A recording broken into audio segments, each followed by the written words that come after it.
Hi, I'm Keith, one of many blacksmiths here at Vista Forge. Blacksmithing classes are offered in this barn, which is located on the property of the Antique Gas and Steam Engine Museum here in Vista, California. Our classes include beginner, intermediate, and journeyman courses, which are certified in conjunction with the California Blacksmiths Association. We also have classes for youth students who are 10 and up and paired with a parent or an adult. In this video, we'll show you how to select and modify a hammer that will work well for most hand-forged projects. Blacksmiths typically have several types of hammers. Sometimes the hammers are handmade and designed for specialized techniques, but a lot of hand forging is done with a hammer that has two features. This is a good example of one of those hammers. It has a wide, slightly rounded face on one side and a thinner, rounded face on the other side that's called a peen. In selecting a hammer, the most important factor is weight. It's a mistake to think that a heavier hammer will work better in the hands of a blacksmith. Selecting a lighter weight hammer that you can swing for a long time is very important.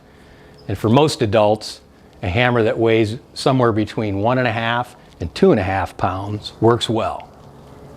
Younger smiths will be more effective with a lighter weight hammer. My favorite all-around hammer weighs just 2 pounds. Let's look at how the shape of a hammer's face affects forging.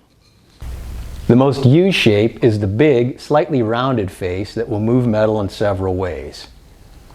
This face will either forge or bend metal, depending on where the metal is placed on the anvil's three main features: the big flat face, the horn, or an edge. A blacksmith forges metal by resting the piece on the face of the anvil and striking with the large, slightly rounded surface of the hammer. This smushes the metal in all directions. To bend the metal, the blacksmith holds the piece over the edge of the anvil and hammers on the unsupported portion. The peen will thin and lengthen the section of metal without making it much wider. There are several good sources for blacksmithing hammers, and depending on your budget, we've listed some details below. If you're just starting out and are looking for a cost-effective hammer, we're going to show you how to modify this hardware store hammer that we purchased for around $20. All you'll need to modify this hammer are some simple tools and a little bit of patience. At a minimum, you'll need a cold metal file and some sandpaper. So the first thing we do is smooth and round over those sharp corners with a metal file. This doesn't need to be drastic. Just eliminate the sharp facets and give the factory ground flat face a smoother, slightly rounded shape.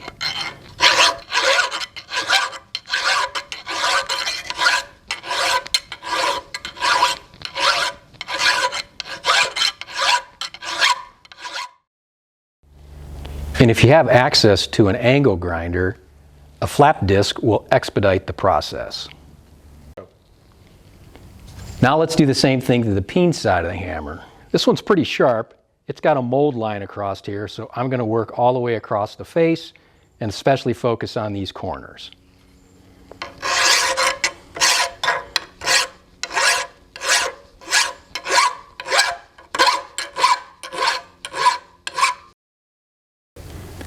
Sandpaper can be used to blend any marks left from the file or the angle grinder. The goal is to have a smooth and even shiny surface on both faces of the hammer.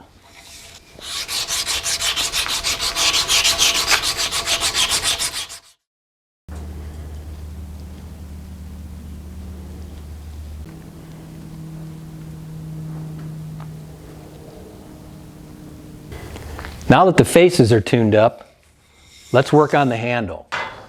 Hand forging requires speed and accuracy. You'll be doing a lot of hammering when you start forging, so having a proper grip is important.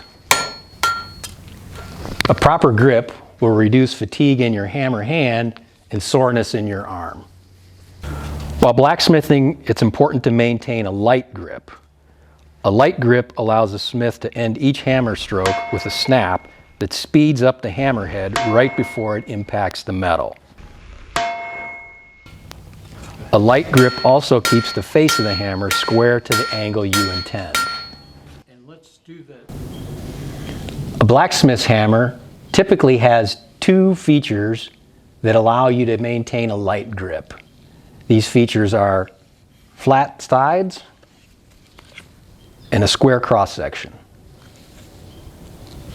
To modify the handle, use a rasp or rough sandpaper to thin and flatten the sides of the handle. Shape the handle to better fit the size of your hand and to let you feel the orientation of the hammerhead. Be sure you flatten the sides of the handle so they are parallel with the sides of the hammer head.